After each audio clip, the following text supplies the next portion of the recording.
तनोतना सदाशिवम।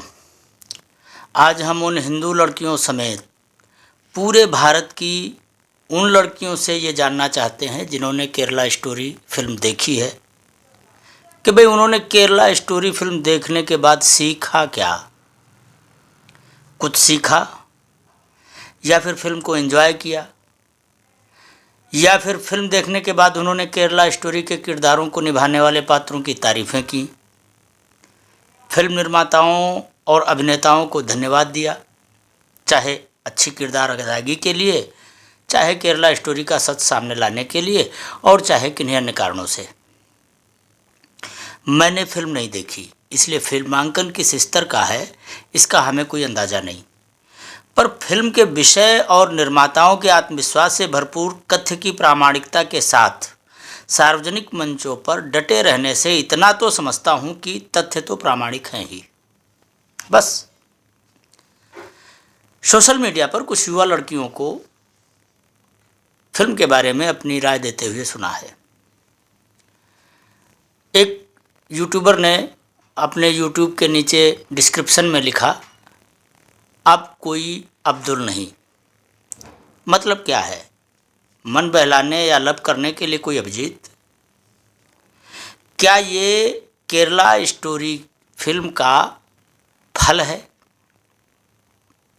क्या शिक्षित होने का अर्थ लब करने में ही अनिवार्य रूप से निहित है? एक बेटी को मैंने कहते सुना कि लब करना बुरा नहीं है। क्या कोई अभिजीत किसी अर्चना के साथ धोखा नहीं कर सकता? केरला स्टोरी में दर्शकों को सिर्फ धर्म परिवर्तन और आतंकवाद ही दिख रहा है। नारी अस्मिता के खंड खंड टुकड़े भी दिखाई देते हैं क्या? धर्म के प्रति, सांस्कृतिक मूल्यों के प्रति हिंदू लड़कियों ने रुखसाना से भी कुछ सीखा? क्या कोई जमालो कुरान की मर्यादा से आज तक बाहर निकलने को तैयार हुई है? क्या सभी रुखसानाएं अनपढ़, गंवार और जाहिल हैं? संसार में सबसे ज़्यादा बुद्धिमान हिंदू समुदाय की ही लड़कियां हैं जिन्हें नवरात्र पर व्रत रहने में बेवकूफ़ी नज़र आती है। क्या किसी जमालों को रोज़ा रखने में गंवारपन महसूस होता है? मैंने एक बेटी को कहते हुए सुना है कि मैं हफ्ते में 2 दिन मंदिर जाती हूँ। क्या वो बेटी हफ्ते के 7 दिन रामचरितमानस का पाठ भी करती है? क्या धर्म का अर्थ मंदिर जाना होता है? क्या माता पिता इसलिए बेटी को शिक्षित करने के लिए अपना पेट काट कर स्कूल भेजते हैं कि उनकी बेटी किसी लड़के के साथ अनिवार्य रूप से आत्मीयता बनाए ही? कितने शिक्षित माँ बाप ऐसे मिलेंगे जिन्हें अपनी बेटी के प्रेमी स्वीकार होते हैं? सामान्य तौर पर अशिक्षितों के लिए तो ये कहा जा सकता है कि वो गंवार हैं, मॉडर्न नहीं हैं, पर शिक्षित माँ बाप भी कितने शिक्षा काल में अपनी बेटी के प्रेम को स्वीकार कर लेते हैं। और वो लड़कियां जिन्हें ये लगता है कि प्रेम करना बुरा नहीं है, वो प्रेम शब्द के मतलब को भी जानती हैं क्या? और जब वो माँ बनेगी तो वो कितना स्वीकार करेंगी अपनी बेटी के इस तरह के प्रेम को जो शिक्षा काल में बेटी करती होगी? ये तो तब पता चलेगा जब वो स्वयं माँ बनेंगी। क्या बेटियों को स्वयं की रक्षा और माता पिता के मान सम्मान का कोई लिहाज नहीं होना चाहिए? क्या किसी अभिजीत के परिवार वाले किसी श्रद्धा को अनिवार्य रूप से स्वीकार ही कर लेंगे? यदि नहीं तो क्या होगा?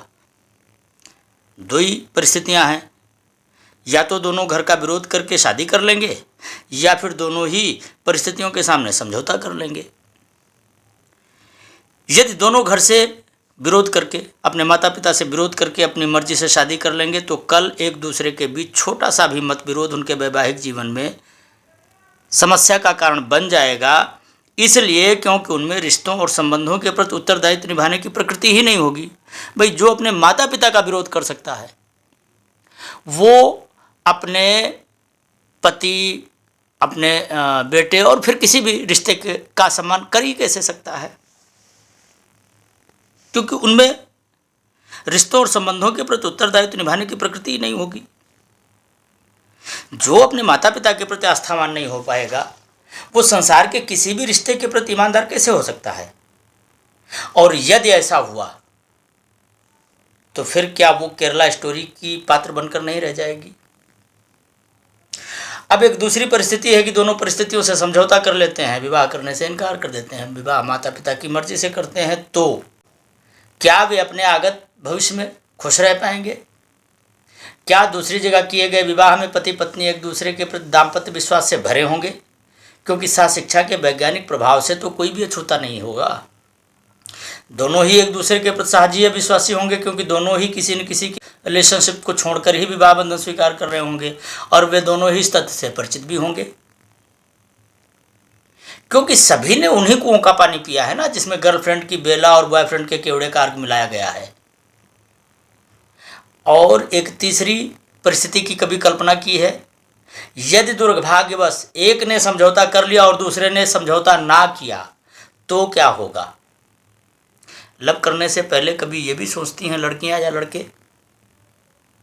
लिव इन रिलेशनशिप का जो कॉन्सेप्ट है, अब उसे वेश्यावृत्ति से ज़्यादा कहा भी क्या जा सकता है, और किसी माँ बाप पर क्या बीत सकती है इस कदम पर, ये तो स्वयं माँ बाप बनने के बाद ही पता चलता है। और ये सब इसलिए हो सकता है क्योंकि अब्दुल की जगह अभिजीत होना अनिवार्य है।